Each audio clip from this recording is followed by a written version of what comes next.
श्रोते हो, आता आपण ऐकणार आहोत सांगली जिल्ह्याचं वार्तापत्र. या वार्तापत्रात सार्वजनिक आरोग्य विभाग अंतर्गत 100 खाटांचं रुग्णालय बांधण्यास मान्यता, शिवगर्जना महानाट्याला सांगलीकरांचा चांगला प्रतिसाद आणि जिल्ह्यात लोकसभा निवडणुकीच्या पार्श्वभूमीवर आढावा बैठकांना वेग. यासह ऐकूया आमचे सांगली जिल्ह्याचे प्रतिनिधी महेश भिसे यांनी पाठवलेला ठळक घडामोडींचा हा आढावा. सार्वजनिक आरोग्य विभागाअंतर्गत मिरज इथं 100 खाटांचं महिला आणि नवजात शिशु रुग्णालय बांधण्यासाठी 46 कोटी 73 लाख रुपयांच्या खर्चाला प्रशासकीय मान्यता मिळाली आहे. या रुग्णालयाचं भूमिपूजन पालकमंत्री डॉक्टर सुरेश खाडे यांच्या हस्ते करण्यात आलं. या रुग्णालयात स्त्रियांसाठी स्वतंत्र आंतररुग्ण आणि बाह्य रुग्ण विभाग असेल.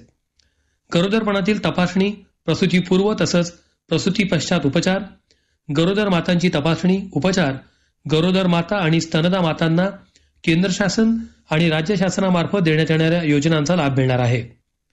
नवजात बालकांना आयसीयू, एनबीएसयू, एनआयसीयू तसंच एसएनसीयू अंतर्गत बालरोग तज्ज्ञांमार्फत तपासणी, उपचार आणि शस्त्रक्रिया अशा सेवा दिल्या जाणार आहेत. जिल्ह्यातील मिरज शासकीय वैद्यकीय महाविद्यालय आणि रुग्णालय इथं विविध अत्याधुनिक वैद्यकीय यंत्रणेचं लोकार्पणही डॉक्टर सुरेश खाडे यांच्या हस्ते करण्यात आलं. जिल्हा नियोजन निधीमधून 12 कोटी रुपयांच्या वेगवेगळ्या मशीन मिरज रुग्णालयाला देण्यात आल्या आहेत. छत्रपती शिवाजी महाराज यांचं हे 350वे राज्याभिषेक वर्ष आहे.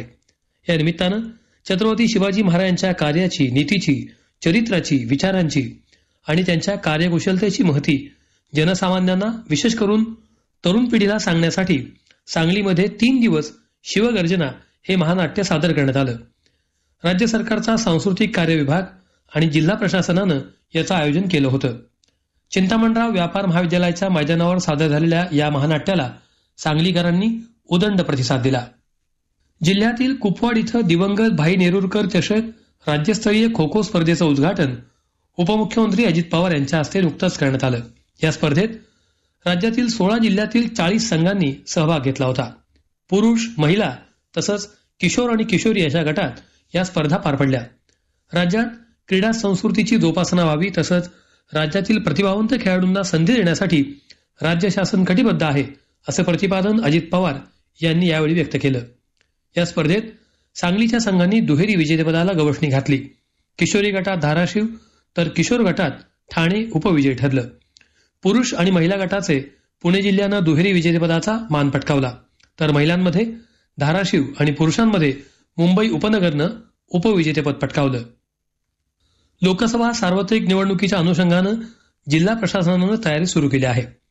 निवडणूक कालावधीत संबंधित यंत्रणांनी बँकेतील खात्यांतून होणाऱ्या मोठ्या आर्थिक व्यवहारांवर बारकाईने लक्ष ठेवावं. तसंच रेल्वे पार्सल, कुरिअर, चेकपोस्ट आदी ठिकाणी सूक्ष्म तपासणी करावी, असे निर्देश जिल्हाधिकारी डॉक्टर राजा दयानिधी यांनी एका बैठकीत दिले.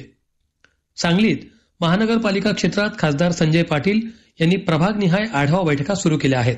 या बैठकीला महापालिकेच्या सर्व विभागाचे अधिकारी, शासनाच्या सार्वजनिक बांधकाम विभाग, वीज मंडळ, महसूल विभाग यांचे प्रतिनिधी उपस्थित होते. यावेळी पाटील यांनी नागरिकांच्या समस्या जाणून घेत तात्काळ त्यांचं निराकरण करण्याच्या सूचना प्रशासनाला केल्या आहेत. काँग्रेस पक्षाच्या वतीनं विशाल पाटील सध्या ग्रामीण भागामध्ये भेटी देऊन तिथल्या अडीअडचणी जाणून घेत आहेत. त्याचबरोबर सांस्कृतिक कार्यक्रमांचं आयोजनही केलं जात आहे. सांगली पोलीस मुख्यालयाच्या मैदानावर 35वे राष्ट्रीय रस्ता सुरक्षा अभियान नुकतंच राबवण्यात आलं. या अभियानात चित्रकला, रांगोळी, वक्तृत्व आणि घोषवाक्य स्पर्धा, वाहतूक नियमन जनजागृती फेरी आणि विविध स्पर्धा घेण्यात आल्या.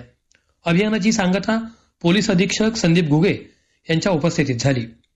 रस्ते सुरक्षा अभियान हा उपक्रम फक्त अभियानापुरता न राहता संपूर्ण वर्षभर राबवणं गरजेचं आहे.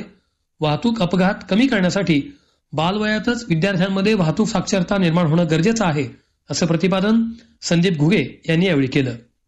तर श्रोते हो, हे होतं सांगली जिल्ह्याचं वार्तापत्र. आमचे सांगली जिल्ह्याचे प्रतिनिधी महेश भिसे यांनी पाठवलेली माहिती आपण ऐकली. वाचन केलं होतं योगेश रांगणेकर यांनी. हा कार्यक्रम आकाशवाणी पुणे केंद्राच्या प्रादेशिक वृत्त विभागानं सादर केला.